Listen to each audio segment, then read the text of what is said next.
Pois muito bem, meus caros. O tema hoje é um tema mais ou menos candente, que é a respeito da força da filosofia tomista.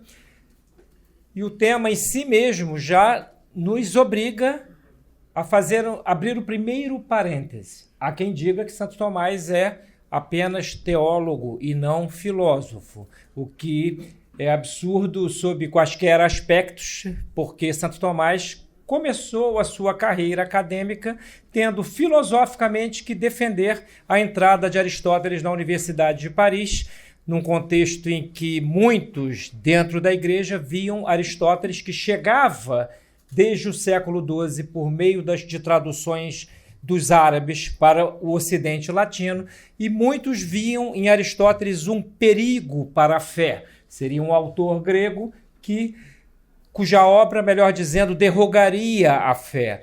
E neste contexto, para vocês terem uma ideia, o grande São Boaventura, no tempo em que era da Faculdade de Artes, na Universidade de Paris, dizia que, no seu comentário aos 10 Mandamentos, que ele tinha uma aversão a Aristóteles porque Aristóteles dizia que o mundo, entendido como o conjunto de coisas que existem, que são, o mundo é eterno, e isto contraria a Sagrada Escritura. Então, Santo Tomás de Aquino comprou uma briga em várias áreas do saber, absolutamente contra quase todos os grandes mestres da Universidade de Paris, seja da Faculdade de Teologia, seja da Faculdade de Artes, e teve que defender filosoficamente Aristóteles num ambiente que era, digamos assim, que tinha uma repulsa ao Stagirita, em parte pela má leitura de alguns comentadores árabes, como, por exemplo, Averroes, que é tido como o comentador, um grande filósofo muçulmano, tido como o comentador de Aristóteles, porém, o seu comentário traz vários problemas, trazia já na sua gênese vários problemas que se desenrolaram ao longo do século XIII, que é o século de Santo Tomás, até culminar numa grande condenação que o chamado averroísmo latino sofreu pela autoridade eclesiástica do bispo de Paris, juntamente com teses de Santo Tomás. Então, Santo Tomás foi, sim, filósofo de pleníssimo direito. Ele praticamente começa a sua grande trajetória filosófica com a obra, que é um opúsculo metafísico maravilhoso, que é o Sobre o Ente e a Essência, uma obra eminentemente filosófica. Portanto, começo, já que é para falar da força da filosofia tomista, começo com este parêntese. Embora Santo Tomás seja, assim, antes e acima de tudo, um teólogo, era um teólogo, no entanto, segundo o qual, ou na perspectiva segundo a qual, a filosofia era serva da teologia, estava a serviço da teologia, mas tinha a sua autonomia. Santo Tomás, ao, digamos assim, desenvolver a sua metafísica do ser, ele consegue como nenhum outro até ele dar a verdadeira autonomia a diferentes áreas do saber. Vou citar aqui algumas. A teoria do conhecimento, por exemplo. A teoria do conhecimento de Santo Tomás dá um salto qualitativo, ainda que sendo em parte aristotélica. Eu vou mostrar, pelo menos é o que eu pretendo, que a sua teoria do conhecimento vai para além de Aristóteles e resolve um sem número de aporias. Aporia é um beco sem saída filosófico, né? Santo Tomás, então, é filósofo de pleno direito e também o maior dos teólogos que já pisou o pó deste mundo.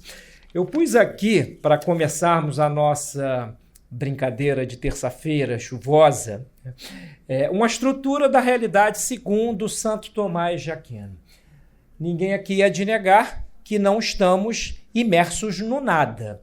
Até os sentidos nos dão a notícia de que há algo se movimenta, os nossos próprios sentidos percebem um movimento. Então, negar o ser em sentido absoluto é uma absurdidade. Mas isto que é a realidade, com a sua miríade de entes, é algo ao mesmo tempo simplíssimo quanto ao ser, porém muito complexo quanto ao modo humano de conhecer.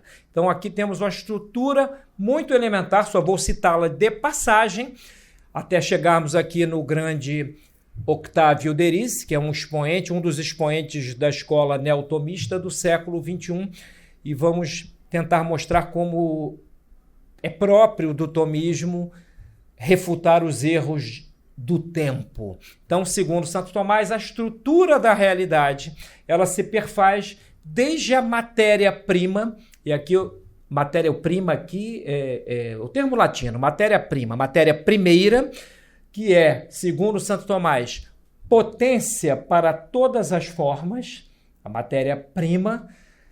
Só um parênteses, quando físicos contemporâneos falam de teorias a respeito da gênese do universo, eles referem-se não a esta matéria-prima que nunca ninguém viu nem jamais verá, que é pura potência, intangível, não identificável por nenhum instrumento. Eles referem-se à matéria secunda, aquela que já tem uma forma e que, portanto, já está posta na ordem do ser.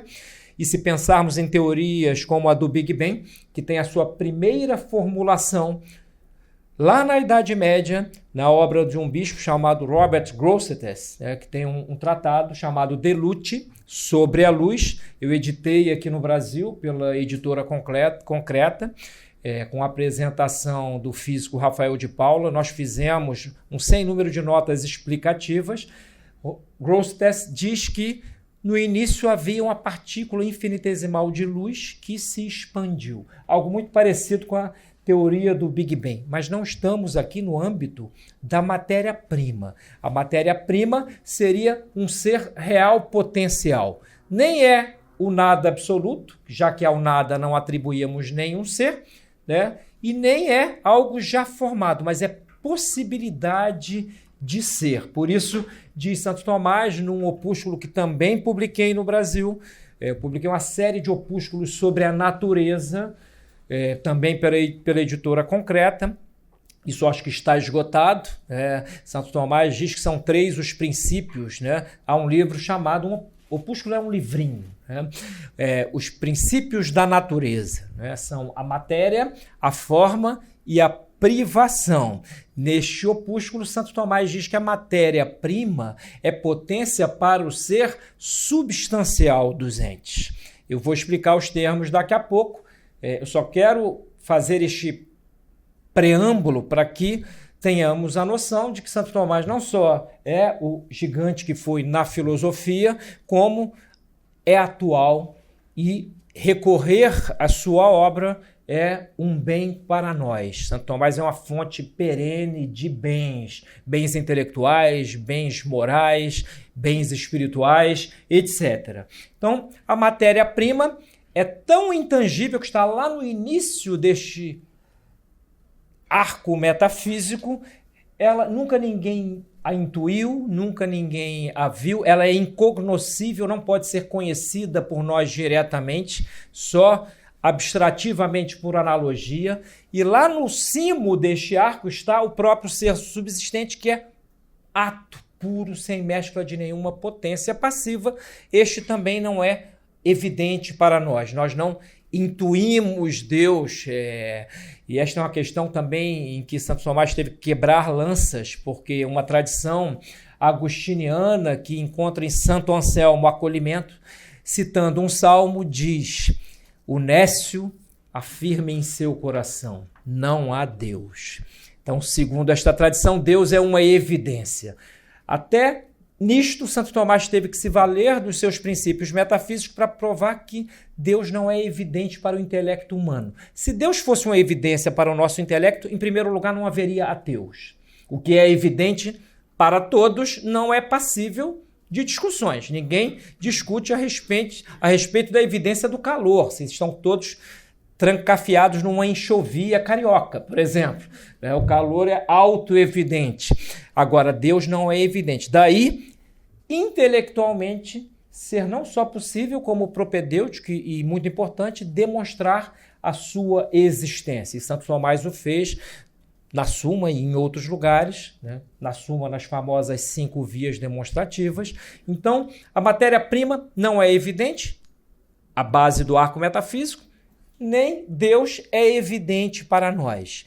Nós chegamos a ambos por via de raciocínio, valendo-nos de algumas premissas, alguns princípios e raciocínios que, concatenados de maneira reta, levam àquilo que os filósofos chamam de conclusão apodítica, ou seja, com grau de certeza seguro. É como uma demonstração, está aqui o Léo, nosso matemático, né? Em geometria, né? Muitas vezes o teorema leva a um resultado inexoravelmente aquele, não outro. Então, assim, na metafísica, que é um grau de abstração que ela chega a um grau de abstração superior ao das matemáticas, ela alcança certezas apodíticas muito mais sólidas ainda do que as da matemática. Embora as matemáticas, né, excluídas aí a geometria, a aritmética, a álgebra, etc., elas nos levem ordinariamente a um terreno de certezas científicas sem o qual a própria física contemporânea não andaria bem, caminharia mal. A física hoje, qualquer linha da física está eivada de matemática.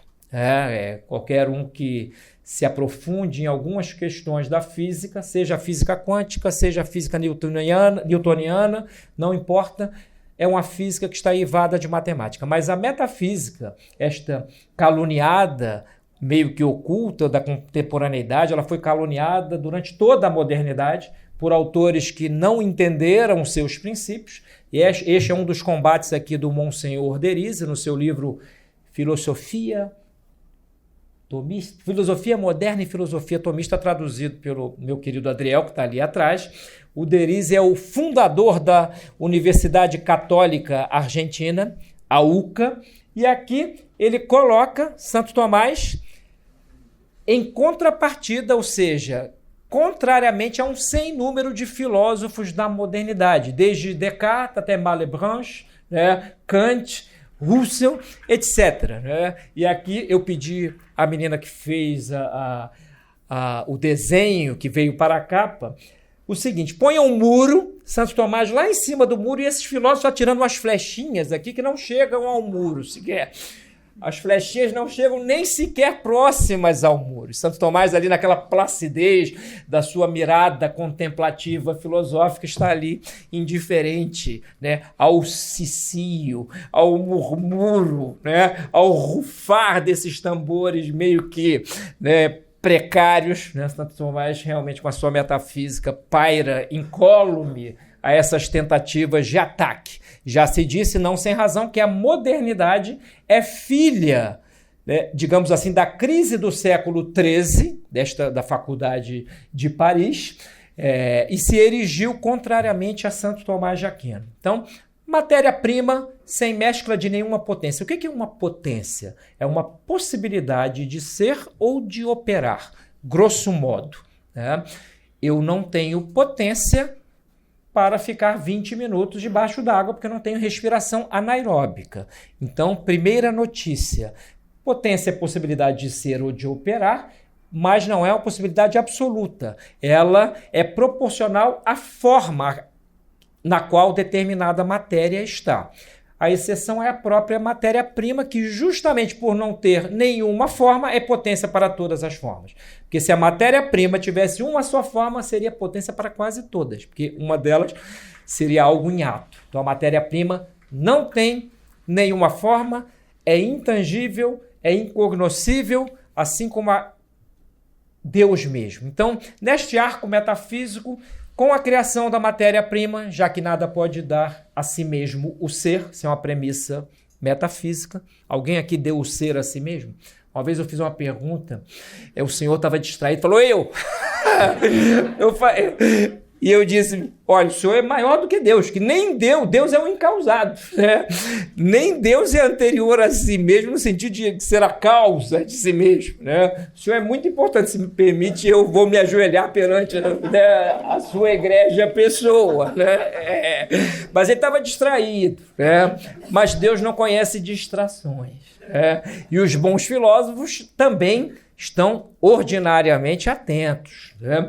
Então, matéria secunda, que é esta de que tratam os físicos contemporâneos, já é a matéria com alguma forma. Ou seja, nós só conhecemos a matéria, nunca ninguém viu a matéria, seja a prima, seja a secunda, de biquíni, na praia de Copacabana. A matéria-prima nós já conhecemos com alguma forma. Então, a matéria secunda, melhor dizendo, essa matéria segunda, ela é potência para o ser acidental. A matéria-prima é potência para o ser substancial. A matéria secunda é para o ser acidental. Uma matéria com alguma forma, por exemplo, a madeira. A madeira tem potência para o fogo. Isso é um exemplo que Santo Tomás dá, porque ele é tão simples, tão simplório que até um asno de estrita observância o entende, né? A água não tem potência para o fogo, né? Se eu atirar fogo na água, ele vai apagar. A menos que haja uma superfície aquosa, de álcool que foi atirada sobre a água, mas o que arderá não será a água, será o álcool que está sobre a água. Então, nem toda matéria tem potência para qualquer forma. A matéria secunda, ela tem potência para algumas formas, de acordo com a sua essência. Então, nós vamos ver que o conceito de essência em Santo Tomás, né, a cuididade da coisa, é um conceito importantíssimo. Nós conhecemos a essência das coisas a partir do modo, da observação do modo como elas operam, como elas atuam. Então, diferentemente do que imaginava Platão, o grande Platão, não há um gato no mundo do super-urânio, né? Uma ideia de gato para além deste mundo, ideia da qual os gatos deste mundo são partícipes. Não, nós conhecemos os gatos e chegamos à essência do que é um gato neste mundo observando a operação gatesca. O que faz um gato? O que ordinariamente os gatos fazem? É pela operação, isto é bem aristotélico, dos entes que nós conhecemos as suas essências. Então, com a matéria-prima, que é criada nesta perspectiva, a aula não é sobre a criação, eu só estou mencionando de passagem, podemos dar uma aula aqui só sobre a criação, segundo Santo Tomás, uma coisa sublime. É um problema diferente do da existência de Deus, o da criação, mas é verdadeiramente sublime. Então, neste arco que se vai espraiando da matéria-prima, começa o tempo. O tempo é a contagem, é a definição de Aristóteles que Santo Tomás acolhe. O tempo é a contagem do movimento segundo um antes e um depois. Né? As coisas são cronometradas segundo um antes e um depois. E o movimento aqui não é só o movimento local.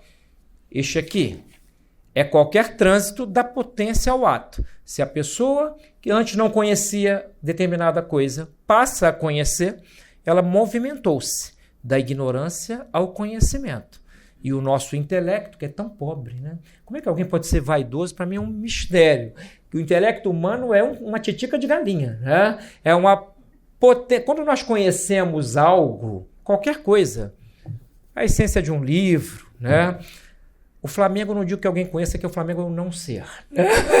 Mas quando conhecemos algo, o que sucede neste ato de conhecimento é um trânsito desta potência que nós temos, chamada intelecto, né, para algo imaterial, de algo menos conhecido, de algo mais conhecido para algo menos conhecido. E assim nós vamos abrangendo o nosso horizonte de conhecimentos. Então, matéria-prima incognoscível, matéria secunda cognoscível a partir das suas formas. Já esses entes são medidos pelo tempo, nós somos medidos pelo tempo, temos uma vida. Vamos perdê-la em algum momento, né? Desde o nosso nascimento até sermos visitados pela indesejada das gentes, né? Decorrerá um tempo, x, y, né? X ao quadrado, não interessa, é um tempo. Estamos medidos de alguma maneira pelo tempo, assim como todos os entes compostos de matéria e forma. Então, lá na base deste arco, a matéria-prima, ela, sendo potência para o ser substancial, ela se refere, esse ser substancial se refere aos entes compostos de matéria e forma, porque há um tipo de ente. Ente é tudo que tem ser. O microfone, eu, vocês, as paredes, a estátua de São José, tudo que está posto na ordem do ser, habet esse, que tem ser, é ente. E os entes deste reino material são compostos de matéria e forma. Porém, Santo Tomás é aquele, por isso é chamado de doutor angélico, entre outras coisas, que descortinou para nós a existência de um tipo, descortinou, já havia sido propalado isso desde a antiguidade, mas com Santo Tomás nós temos uma formulação metafísica grandiosa, a existência de um tipo de ente em cuja forma não há composição de matéria.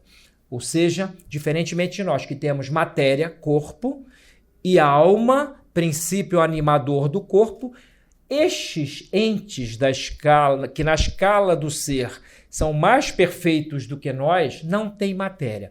A metafísica os chama de inteligências puras e a teologia os chama de anjos, é mensageiro, é mensageiro.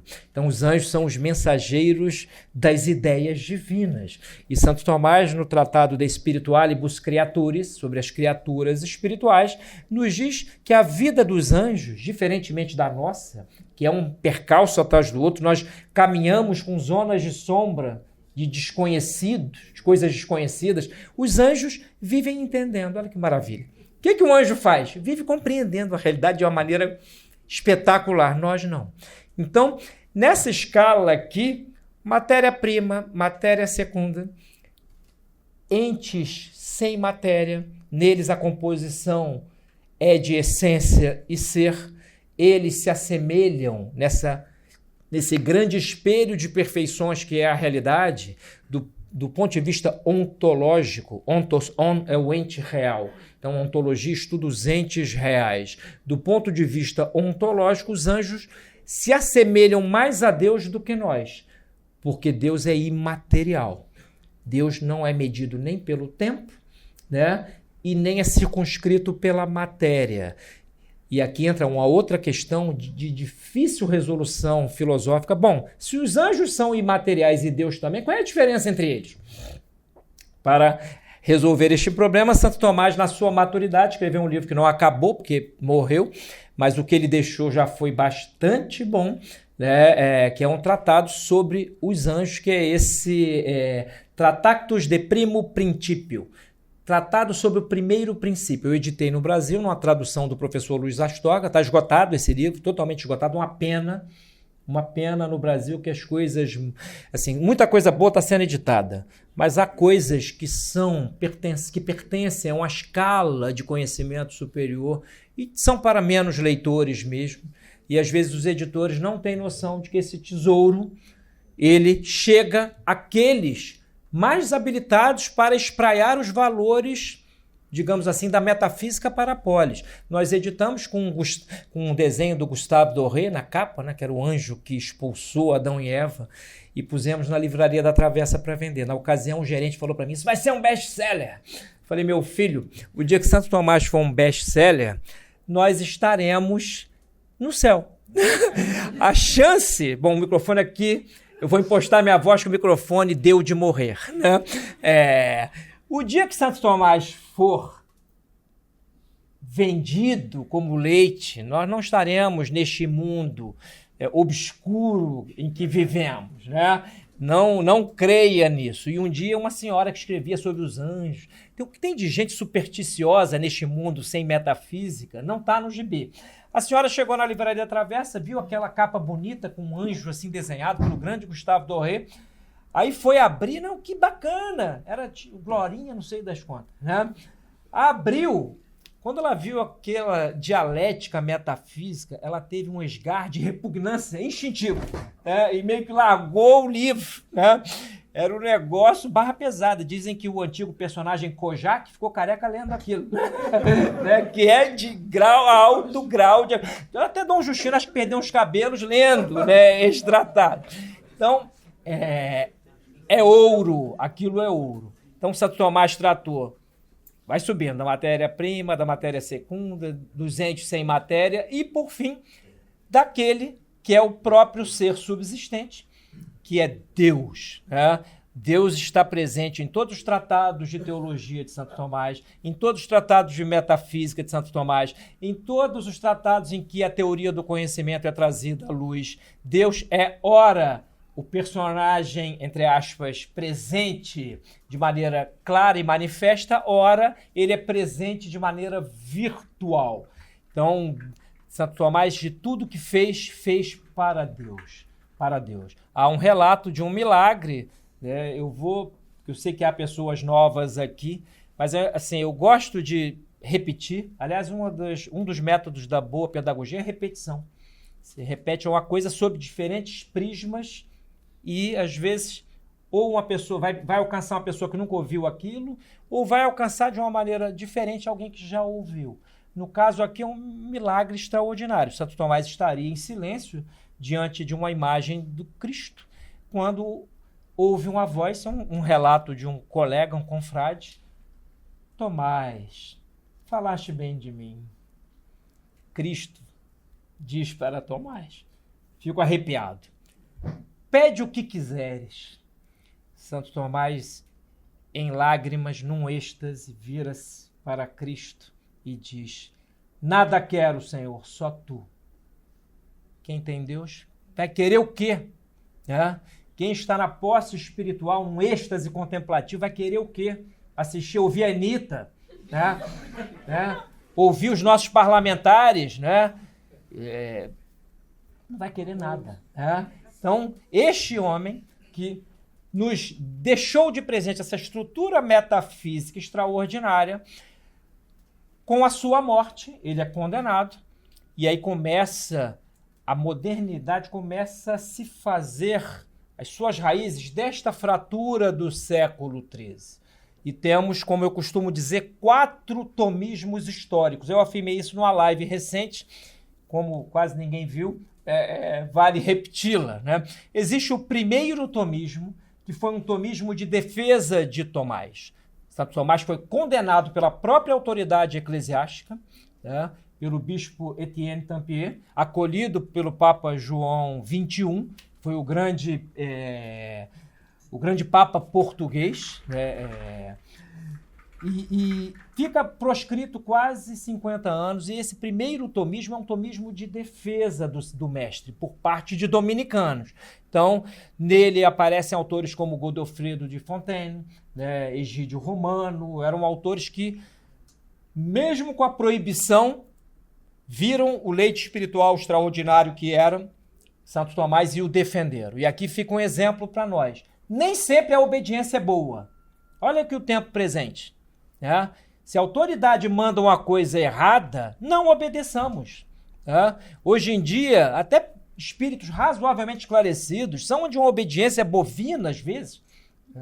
E é uma sociedade cheia de não-me-toques. Cada vez mais, qualquer coisa que se diga fere 1000 susceptibilidades. É horrível, viver neste tempo. Eu estou com 56 anos, sou um cardíaco pós-operado de saúde instável. Eu não queria ser jovem hoje. Eu queria ter mais saúde, Mas eu não queria ter 20 anos hoje, Porque eu correria o risco de sofrer o influxo dessas sombras, dessas trevas que nos acossam. A gente sai à rua, impressionante. A falta de civilidade, as pessoas perderam parâmetros mínimos de civilidade. Não se dizem bom dia, boa tarde, se agridem de maneira horrorosa. É um tempo em que a autoridade eclesiástica está em estado de defecção. Então vale tudo. Então fica o exemplo aqui. O primeiro tomismo serve de exemplo para nós. Às vezes, se a autoridade manda algo ruim, podemos, dentro das medidas justas, desobedecer. Então, o primeiro tomismo histórico de defesa de Tomás. O segundo tomismo histórico começa no século XIV, quando começam a deitar raízes na filosofia e na teologia do Ocidente 2 grandes correntes com graves erros. O intuicionismo, que está na obra de um frade franciscano, que é um grande metafísico, que é o Duns Scott, e o nominalismo de Guilherme de Ockham. Então, muitos autores começam, mesmo dentro ainda da cristandade, que começava lentamente a perder as suas formas, a brigar filosoficamente, e aqui há vários tomistas muito interessantes. Esse período vai até mais ou menos a Reforma Protestante. Lutero, para quem não sabe, confessadamente foi leitor tanto de Duns Scotus como de Guilherme de Ockham. O nominalismo, ao caminhar no tempo histórico, acabou por desembocar, já que não há uma relação efetiva entre os nomes e as coisas do mundo real, acabou isto por afetar a teologia, e o próprio protestantismo, ele tem na sua gênese uma ideia de Lutero, que é a liberdade do cristão. Lutero tem um livro chamado De Servo Arbítrio. Tá aí uma dica para editarmos. Editar certos autores equivocados é bom, porque tá aqui, ó. Aí você não entra naquela discussão, como uma vez eu na PUC, um senhor católico, professor, estava expondo a filosofia de Nietzsche, e aí ele disse uma coisa que era o contrário do que Nietzsche diz no Anticristo, no livro Anticristo. Aí eu, com este meu mau hábito, de dialogar, hoje em dia dialogar não é esse diálogo fetichista, não, né? O verdadeiro diálogo busca a verdade. O professor, o senhor tem certeza, né? Aí peguei o livro, eu estava com o livro na mão, a frase era justamente o contrário. E o professor sai-se com esta pérola. Não foi isso que ele quis dizer. Aí eu respondi, bom, o que ele quis dizer eu não tenho a menor ideia, só sei o que ele disse. O que ele disse está escrito aqui. O que ele quis dizer é altamente subjetivo. Ou seja, a academia hoje, infelizmente, é um ambiente cheio de não-me-toques. Ninguém pode fazer uma objeção, cria um constrangimento, diferentemente do que era na Idade Média, que era discussão dialética frontal. Hoje, se você não mijar no pinico do orientador, e se o orientador tiver maus bofes e a cabeça obscura, se ele tiver nascido em noite de eclipse, você vai ter que, para se formar, seguir os critérios dele. Vai ter que beber urina até. Vai acabar olhando para o sol, se alimentando de luz e bebendo xixi. É por aí. Tomismo de defesa de Tomás, tomismo de defesa da fé contra erros já na teologia, intuicionismo, nominalismo e na filosofia. Depois, o tomismo da Contra-Reforma, que nasce de Trento. Trento é a grande reforma católica, que é a chamada Contra-Reforma, produziu na Escola de Salamanca autores maravilhosos que começam aqui e ali a serem editados. Domingo de Soto, grande autor, teólogo tridentino, participou do Concílio de Trento, há escritos maravilhosos. Melchor Cano, um grande autor. Domingos Banhes, são autores de Salamanca extraordinários. Eles foram deturpados por alguns liberais do nosso tempo na economia, que lembram que a economia enquanto ciência parece ter nascido ali de algumas discussões na Escola de Salamanca. Tudo bem, isso é meia verdade, porque o que aqueles grandes teólogos discutiam quando tratavam do preço justo, da maneira como deve a economia fazer-se, eram questões teológicas muito mais profundas e não tinham no seu horizonte uma ideia tosca de liberdade. Então, tomismo de defesa da fé, agora contra os erros protestantes, que é o tomismo da época posterior à Reforma. E, por fim, tomismo oriundo da encíclica do grande Papa Leão XIII no século XIX, Aeterni Patris, que é o tomismo, a chamada escola neotomista. É um chamado do Papa Leão XIII, e essa escola neotomista, primeiro tomismo, defesa de Tomás. O segundo, defesa da fé contra nominalismos e coisas e quejandos. O terceiro, tomismo pós-reforma. E este quarto era um tomismo para combater erros filosóficos, entre outras coisas, não só erros teológicos. Então, tem vários autores desde o início desta trajetória. Pierre Mandonnet, que foi um grande catalogador da história do tomismo inteiro, Depois entramos no século XX, é uma pleiade de gênios muito superiores àqueles que a filosofia mainstream consagrou. Não há parâmetro de comparação entre um Santiago Ramírez, e um Edmund Husserl. Não há parâmetro de comparação com o Del Prado, com o Gretz. O Cornélio Fabro é um dos grandes tomistas da escola neotomista. O grande Garrigou Lagrange, que não é só um autor de livros de espiritualidade, é um metafísico, é um grande autor. Então, assim, há um sem número de autores desta escola. Na Argentina, Nuestros Hermanos, e se era uma coisa espetacular, né? A quantidade de autores de linha tomista que a Argentina produziu é uma maravilha. Alguns ainda estão vivos e autores em diferentes áreas. Está aí que não me deixa mentir o próprio professor Echavarria na área da psicologia contemporânea. Então, este aqui é um deles. E teve uma importância capital. Ele fundou a Universidade Católica Argentina. Eu não sei como andará hoje a UCA, né? Porque a PUC aqui já se descatolicizou, ninguém, né, de uma maneira despoderada. Mas esse fenômeno me parece que alcançou todas as católicas mundo afora. Mas o Derisi, ele não só funda a Universidade Católica Argentina, como começa por participar de alguns encontros para os quais ele escrevia textos que depois se transformaram em livros. Este aqui é um deles, né? Filosofia Moderna e Filosofia Tomista. Há outros como Tratado de Existencialismo e Tomismo, que ainda também não tem tradução para o português, é uma obra-prima. Fundamentos Metafísicos da Ordem Moral, outra obra-prima. O Derisi foi um grande combatente. Mas um combatente não que é um risco falar combatente hoje para um público que está acostumado com tretas e memes, né? O combate aqui, né, não é, né, por via memorum, né, que seria, ou memética, né?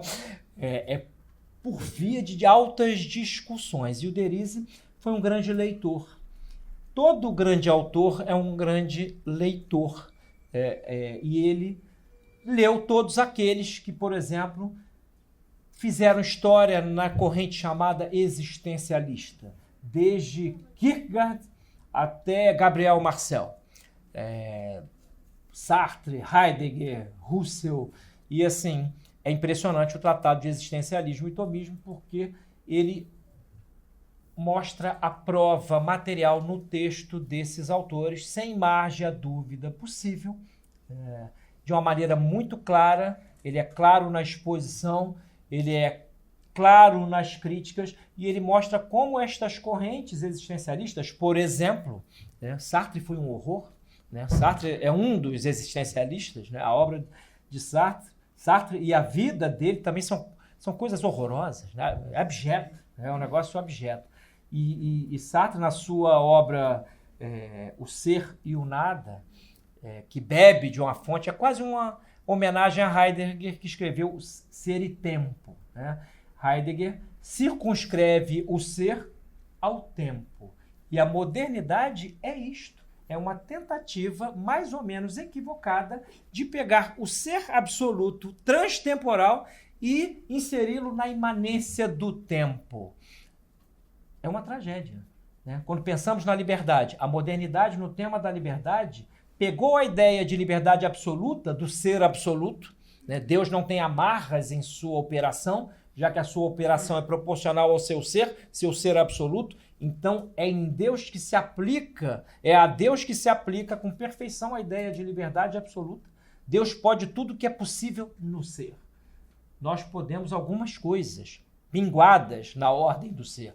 Transpor a ideia de liberdade absoluta de Deus para o homem, a absolutização da liberdade transposta para o homem, gerou estas sociedades fragmentadas, fraturadas, que culminam hoje numa espécie de atomização da liberdade absoluta, porque agora todo mundo acha que é absolutamente livre para fazer o que quiser. O que é uma tragédia. Essa ideia de que a liberdade é só não haver, é agir sem coações externas, é uma frasezinha que está lá naquela declaração que é, digamos assim, a prova meio pornográfica, o Tratado de Intenções da Revolução Francesa, que é a Declaração Universal dos Direitos do Cidadão, de 1789, e ali está uma das premissas de Rousseau e também de Voltaire. Liberdade é fazer o que eu quero. Ora, esta liberdade, primeiro que isto não é verdadeiro, eu não posso tudo o que eu quero. Eu não posso, por exemplo, fazer com que a minha vida perdure indefinidamente. Tem um monte de coisas que eu não posso, no plano físico, no plano moral, no plano psicológico, no plano intelectual. Isto é uma tolice. mas é uma mentira que se espraia para o poder civil, gera legisladores do quinto dos infernos. Os legisladores atuais, são, digamos assim, aqui temos até legisladores supremos, que se dizem iluministas, embora os seus intelectos careçam de luzes básicas. São pouco iluminados esses iluministas. E eles dão vazão a coisas que nascem dessas ideias que foram se consagrando modernidade afora. Então, o combate tomista é um combate que serve para o nosso tempo. Eu vou fazer aquela experiência quase mística. Eu vou abrir a esmo um livro, tá? Abrir a esmo. Não, é porque é pela parte da certeza de que onde abrir, encontrarei ouro. Encontrarei ouro, já sei disso. Por acaso eu abri aqui, capítulo 8º, irracionalismo. Olha que atualidade. Alguém tem dúvida de que estamos em sociedades absolutamente irracionalistas? As pessoas defendem as posições mais abstrusas, sem o auxílio luxuoso da razão. É assim porque eu quero, ou então vão iguais a vaquinhas de presépio na corrente da maioria. Não interessa se essa maioria, essa opinião da maioria é produzida por uma imprensa que está a serviço, sabe Deus de quem? Nós temos uma certa intuição. Olha aqui, Kant é a culminância de um movimento irracionalista, Immanuel Kant. E ele apanha aqui sem dó do Derrisse. E é um autor que está meio que omnipresente no direito. Quem aqui estudou direito estudou várias premissas kantianas aplicadas à ideia de lei. A ideia de que a moral é algo que provém de uma ideia de categorização de certas proposições. A moral em Kant já não é mais como é em Santo Tomás, que é a inteligência do ser das coisas. A moral não é um conjunto de regrinhas apenas. A moral é a percepção inteligente das coisas, segundo a qual eu consigo descortinar para mim mesmo critérios de ação. Então, é imoral o estupro de menores, não porque está na lei. É imoral porque agride a estrutura dinâmica da realidade. Uma criança não tem potência para ser receptáculo de maneira saudável de uma ação violenta no plano sexual. Então, é imoral. É imoral submeter crianças hoje ao risco de, na internet, ficarem soltas, vendo sabe lá Deus o quê. Então, a sociedade que Santo Tomás prega para nós de hoje é uma sociedade com critérios, ordenada. Certas coisas não se devem fazer, porque agridem a estrutura da realidade. E diz aqui, vou ler só um parágrafo do Derrisse, 2 são os erros fundamentais a que conduzem as 2 críticas de Kant. Kant escreveu a crítica da razão pura e a crítica da razão prática. A gente que lê esses tomistas chega à conclusão, que a razão está ausente nas 2. Eu falo brincando, mas é verdade. É verdade. É uma sofisticação de certos raciocínios, mas já a partir de princípios completamente falsos, como o de que o tempo e o espaço não existem na realidade, são a priori na minha mente. Dá vontade de falar, meu filho, entra na jaula do leão. Isso aqui é a alma do Kant. Entre na jaula do leão, cronometre, o leão que não come há uma semana, para você ver se o tempo e o espaço são a priori na sua mente. Qualquer filosofia que agride o senso comum, ela tem problemas. E diz o Derrisse, com muita razão, na primeira, a crítica da razão pura, a primeira desembocará no agnosticismo. E aqui o agnosticismo não apenas com relação a Deus. O agnóstico é aquele que suspende o seu juízo com relação a Deus. Não sei se ele existe ou não existe, está além das minhas possibilidades.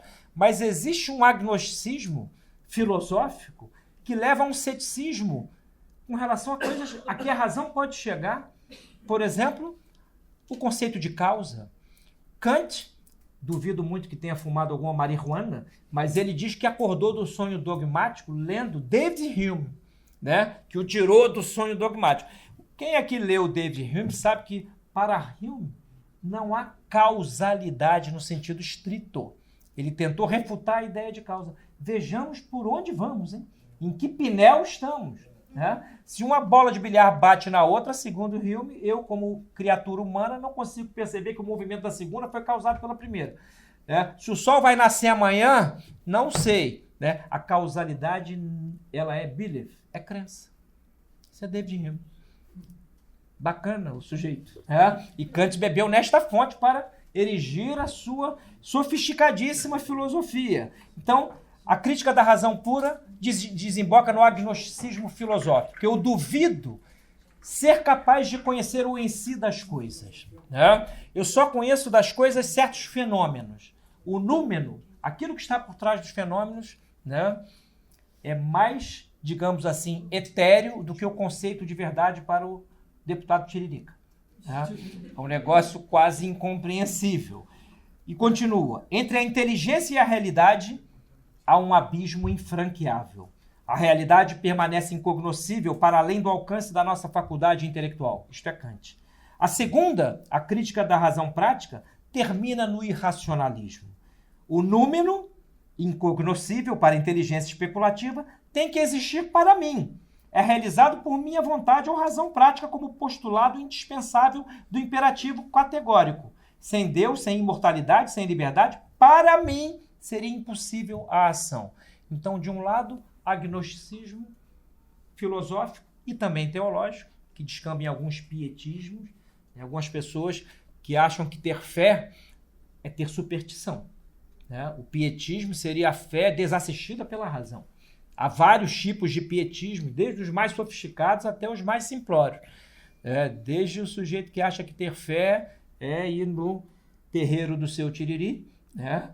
E invocar qualquer coisa lá. Isso para o catolicismo é má notícia para muitos contemporâneos, né? Vivemos sob a égide de não me toques. Ninguém pode dizer que há algo que seja verdadeiro em contraposição a que outras coisas são falsas. Né? Só há verdadeiro diálogo religioso ou tolerância religiosa quando se admite que há uma verdade objetiva. Né? Onde tudo é verdadeiro, nada é verdadeiro. Então, essas filosofias abstrusas elas se imiscuíram no próprio corpo místico da igreja. Né? Hoje em dia, nos seminários, aí tem doutor em Kant, tem doutor em Heidegger, tem doutor em Nietzsche. Né? Eu tive essa experiência existencial. Fundei a editora Sétimo Selo, com este nome apocalíptico, estava fadada realmente a falir. Né? Mas quando eu comecei a distribuir os livros, o Demalo não entrava nas católicas. Entrei na Livraria da Travessa, entrei na Cultura, aqui na Argumento no Leblon, na FINAC. Aí tinha uma livraria católica ali em Ipanema, até esqueci o nome, graças a Deus, há coisas que é bom não lembrar. Né? Não, mas não pode distribuir aqui. Né? Mas por quê? Não vamos apresentar para uma comissão teológica, mas é Santo Tomás. Né? Não consegui distribuir nas católicas. Até que um dia um padre que hoje é bispo auxiliar aqui do Rio, não vou citar o nome, mas eu vi o livro Santo Agostinho, De Natura Boni, e o primeiro volume do Demalo, lá na Travessa, por que não está na PUC? Eu falei, padre, o senhor quer saber? Né? Nossa, o senhor quer mesmo saber? Aí ele deu um telefonema, nós conseguimos distribuir na PUC, naquela ocasião, 2006 para 2007, e para mal dos pecados dele, vendeu. Né? Lá, que novidade, Santo Tomás. Um tratado de metafé. A crise não é mole, não. Essa crise, mas ela tem, em grande parte, fundamento em um sem número de filosofias que foram se tornando, digamos assim, vacas sagradas do nosso tempo, sem ninguém que lhes antepusesse argumentos racionais. Isso dentro da própria igreja. Fora, então, mais ainda. Então, o que nós vemos hoje como politicamente correto, no plano civil, hoje em dia, ninguém pode nem dar tchau. Tá? Se dá tchau, você já é um nazista. Né? Você não, né? As suas intenções mais profundas, quem as julga é o ideólogo da vez. Tá? A serviço sabe-se lá de quem. Né? Então chegamos a esse... Mas não se chega a esse ponto. A natureza não dá saltos. Não se chega a este ponto de uma hora para outra. É claro que antes disso, nas discussões mais profundas, teológicas, filosóficas, o Ocidente foi abrindo o flanco para seus inimigos, os inimigos da razão, não só os inimigos da fé, os inimigos da razão. Nós vivemos hoje sob a égide da desrazão. Muitas vezes é de sabedoria prática, inclusive, sair pela tangente. Hoje é uma questão aqui que nos afeta a todos. né? É lícito mentir para o Estado tirânico? Isso é uma questão atual. Para você, bonzinho. Não é você que está na câmera aí. Não é você não, Isaac. É algum obediente. É algum obediente de plantão aí que deve estar aí do outro lado, né? Rosnando, né? Para atacar-me fisicamente, né? Porque o obediente contemporâneo, aquele que está de prontidão para obedecer ao poder civil, é o homem que, segundo Santo Tomás, está acometido da assídia, né? Uma espécie de indolência com relação ao seu próprio bem espiritual. Ele detesta o corajoso e detesta que as pessoas tenham a capacidade de expor com argumentos razoáveis, né, para onde ele está indo, né? A civilização só se faz à custa de querelas. A história da filosofia é história de querelas. No meu Cosmogonia, eu começo a apresentação dizendo isso. Desde sempre os filósofos divergiram, altercaram, porém dentro das suas canaletas dialéticas. Não, essa coisa de não poder discutir nada ou certas palavras serem proibidas, né, pelo proprietário contingente atual, né, da semântica do tempo, né, até o que as palavras significam depende do intérprete a serviço do Estado. Mas não se chega a isto sem um depauperamento espiritual, intelectual, moral, filosófico em todos os perímetros da filosofia. E é neste sentido aqui que esta obra fica aqui para quem vai assistir e que gosta de filosofia, adquiram. Este é um tomismo de combate muito atual, muito atual. Assim como outro, está ali o seu João Caetano, há tempos ele me pergunta sobre o Derisse, né, sobre um dos livros do Derisse. Não se chega a esse estado de coisas... O que foi? Os fundamentos metafísicos de l'ordem moral. Isso, é uma das obras do Derisse, há outras. Então, para, digamos assim, termos um certo antídoto para a loucura em que vamos, nada como revisitar Santo Tomás. Ele é um gigante. Graças a essa estrutura simples aqui, que nele alcança uma espécie de ápice, por exemplo, a teoria do conhecimento com esta base metafísica levou o homem à percepção de uma zona de inteligibilidade muito superior, inclusive, ao que Aristóteles tinha pensado. Se nós olhamos para a história das ideias filosóficas, encontramos em Platão um primeiro grande teórico do conhecimento, de acordo com as suas ideias, né? A sua teoria das ideias. Em Platão, as ideias, o eidos, as formas arquetípicas perfeitas que estão para além deste mundo de mesclas, né? Elas têm no seu cimo a ideia de bem.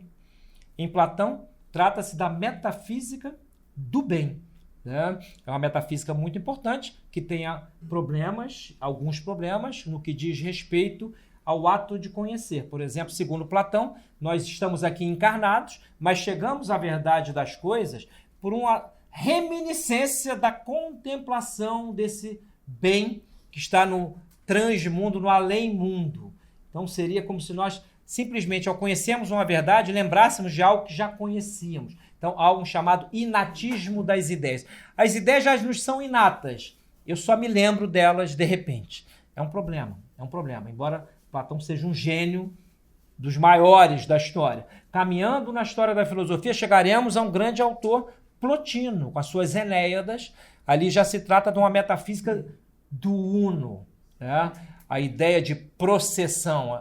As nossas ideias, elas procedem deste uno, vão se espraiando como um rio que desce do alto, de um certo cimo.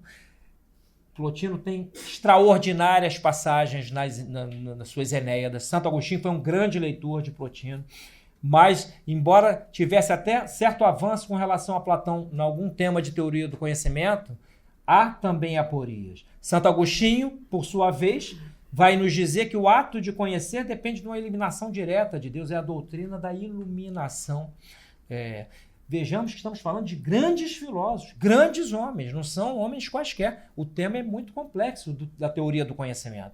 Santo Tomás, que pega a ideia de abstração aristotélica, eu chego ao conceito abstraindo com a minha mente as notas individuantes que os meus sentidos me informam que estão nas coisas. O conceito é uma forma imaterial, é uma espécie inteligível, isto é Aristóteles, porém com Santo Tomás nós temos uma precisão, já que, para Aristóteles, o perímetro do conhecimento são as formas. Nós conhecemos as coisas até suas formas. Para além das formas, nós não conhecemos. Santo Tomás nos diz que, para além das formas, há o ato de ser dos entes, que é o núcleo. Nós vemos a forma de um gato e vemos este gato, mas não vemos o ser e nem lhe tocamos o ser. Então, Santo Tomás ele aplica a teoria aristotélica do ato e da potência ao conhecimento das coisas. A abóboda da sua teoria é a doutrina platônica de participação. Eu pus ali no canto esse sumo ser, o próprio ser subsistente que está no alto do arco metafísico de Santo Tomás, ele é também o fundamento do ser de todos os entes, de acordo com a ideia platônica de participação. Os entes são tanto mais perfeitos quanto mais a sua participação na ordem do ser se assemelha ao ato de ser divino. Vou dar um exemplo aqui que qualquer um entende. O sistema solar tem graus, os planetas do sistema solar têm gradações com relação ao calor. O calor neles é proporcional, entre outras coisas, a condições atmosféricas, etc., mas é proporcional à proximidade ou distância deles para com a fonte do Sol no sistema, que é a fonte de calor no sistema, que é o Sol. Todos são partícipes do calor do Sol. De maneira análoga, todos os entes são partícipes do ser. Todos nós somos uma parte mais ou menos insignificante, né, de Deus. Quando São Paulo nos diz que em Deus nós somos, né, nada há fora de Deus, né? Deus é omnipresente, ele é omnisciente, ele está em todos os lugares, ele conhece todos os inteligíveis, inclusive aqueles que se referem a coisas que não sucederão no futuro, mas no futuro que é para nós, né? Porque em Deus não há futuro. O futuro só existe para os entes que são medidos pelo tempo. Posso pensar no amanhã. Deus está para além do tempo. E ele consegue conhecer com a sua suma inteligência tudo aquilo que no tempo poderia ser ou não ser. Ou seja, o que para nós é um futuro contingente. Se eu, no dia 12 de novembro deste ano, terei uma diarreia, não tem como prever. Né? Porque ali vai depender de tantos fatores, né? Você pode deduzir certas doenças físicas, os demônios fazem isso. Eles deduzem certos futuros que estão incluídos num conjunto de causas essencialmente ordenadas. Mas eu não posso prever algo que depende da vontade dos homens e algo cujas causalidades são tão improváveis que me escapam por completo. A profecia, aliás, também editei no Brasil, ninguém leu, né? Quase ninguém leu, é verdade. Eu sei que, com exceção dessas aulas que são mais populares, aquilo que é mais profundo, né, da minha atuação é de uma solidão moral impressionante. Eu, assim, me sinto só, né? Mas eu tenho a Deus, né? Eu penso nele, né? Me dá uma alegria. Mas, assim, eu editei no Brasil uma das questões disputadas, que é a questão de profecia, sob a profecia. Também saiu pela coleção escolástica. Maravilhosa, né? Porque Santo Tomás nos mostra que o profeta não é que ele seja um adivinho, um mago, né? Jogou cartas, não é um cara do tarô, né? Porque o que ele antecipa, ele ao antecipar um futuro, ele o faz como partícipe acidental da omnisciência divina. Então, o profeta vê hoje o que sucederá amanhã, porque já está na mente de Deus e Deus participou para ele. Então, o profeta é profeta por causa de Deus e não por uma questão de dedução lógica, não porque leu Pitágoras, Aristóteles, etc. Então, por isso, pegar este arcabouço, o título a que os meninos deram, o título desta aula é A Força da Filosofia Tomista. É óbvio que eu estou falando para um público heterogêneo, não há como recorrer a muitos jargões, mas eu falo com certeza absoluta de que a força do tomismo está na sua metafísica do ser, e esta metafísica espraiou-se para todas as áreas do conhecimento, das áreas ditas ciências humanas. Então, Santo Tomás no direito, né, ele precisa ser resgatado. Eu recentemente gravei com o professor Marcos Boeira, que deu uma aula aqui, um curso sobre lei natural. Lei natural é uma coisa, direito natural é outra, são coisas distintas. Os nossos supremos togados não sabem, mal sabem o que é lei. Né? Ou só vislumbram da lei a sua casca constitucional. Qual é a distinção entre lei, justiça e direito? Perguntem isso aí para uma excelência dessa, capaz de cair com a concussão cerebral. Fulminado. Santo Tomás faz bem para o direito. Santo Tomás é atual na psicologia, estamos trazendo os livros. Santo Tomás é atual na moral, é atual na política, é atual na teoria do conhecimento. Ele ilumina alguns perímetros da física contemporânea, conforme alguns estão descobrindo. Parte da física de Santo Tomás caducou naquilo que ela tinha de caudatária de Aristóteles. Mas os princípios metafísicos da sua física continuam de pé. Então, é um autor, minha gente, que é perene por isto, pela altitude a que chegou, uma altitude contemplativa. Então, só o fato de estudar Santo Tomás implica o esforço de colocar-se na sua perspectiva. Isso demora um tempo, mas eu asseguro que o fruto desta contemplação é certa paz no coração, mesmo diante de coisas mais malucas como as que vemos hoje. Hoje, se a pessoa fica muito tempo aqui, vai acabar, Rivotril para ela vai ser nada. Né? É verdade. Então, o tomismo nos dá paz no coração, luz na mente. Ilumina a nossa mente. O conceito de iluminação, neste sentido metafísico, é muito caro a Santo Tomás. Tá? Nós temos a lumen rationis naturalis, a luz da razão natural. Não joguemos a luz da nossa razão na lata do lixo. Então, isto aqui é uma fortaleza para muitos. Na moral, por exemplo, a ideia de que é necessário, na vida, desenvolver virtudes paulatinamente para suportar as próprias debilidades. Muitas vezes nós somos os nossos próprios adversários, com as nossas fraquezas, com uma vida desordenada no que diz respeito às emoções, desordenada no que diz respeito às práticas cotidianas. Não tem hora para nada. As pessoas são intemperantes. Tem hora para comer, para acordar, para fazer isso, para fazer aquilo. Né? O tempo não é uma abstração para nós. Quem joga xadrez aqui sabe, tem um reloginho ali do lado. Não adianta fazer o lance certo no tempo errado. Então, ordenar a vida, isto tudo Santo Tomás faz. E aqui o meu papelzinho modesto, né, muito envergonhado para com ele, certamente o meu juízo particular vai ser uma paulada na moleira por me atrever a me arriscar a divulgar, né, como marginal que sou, um autor tão sublime como é Santo Tomás, mas eu garanto que para o mundo contemporâneo enlouquecido, Santo Tomás é um jorro de luz. E o que nós precisamos é da luz de Cristo, precisamos também essa é a luz superior, né? A luz, a força dos sacramentos. Um católico não vive sem os sacramentos. Agora, nada como ordenar a razão para ter o mínimo de vetor interior para Deus.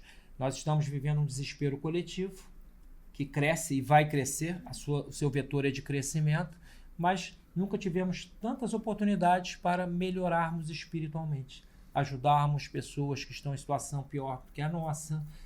Todo dia aparecem 1000 situações aí que estão à nossa mão, mas isso depende, é como aquele princípio, quem anda muito de avião, se despressurizar a cabine, primeiro você bota a máscara em você mesmo, é que você vai ajudar o outro se você não se ajudou.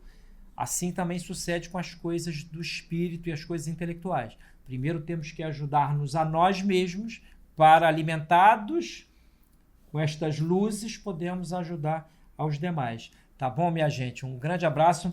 Hoje é dia do meu aniversário de casamento. Estou aqui muito feliz com a minha digníssima Carlinha, que não deve suportar ouvir-me mais, mas este é o bem. É o bem, né, meu amor? O bem da partilha. A gente está com as pessoas com o que elas têm para dar. E eu só agradeço a Deus por ter recebido a certa altura da minha vida este presente Eu sou muito indigno, e que Deus me dê força para fazer jus a ele. Obrigado, meus caros. Aquele abraço.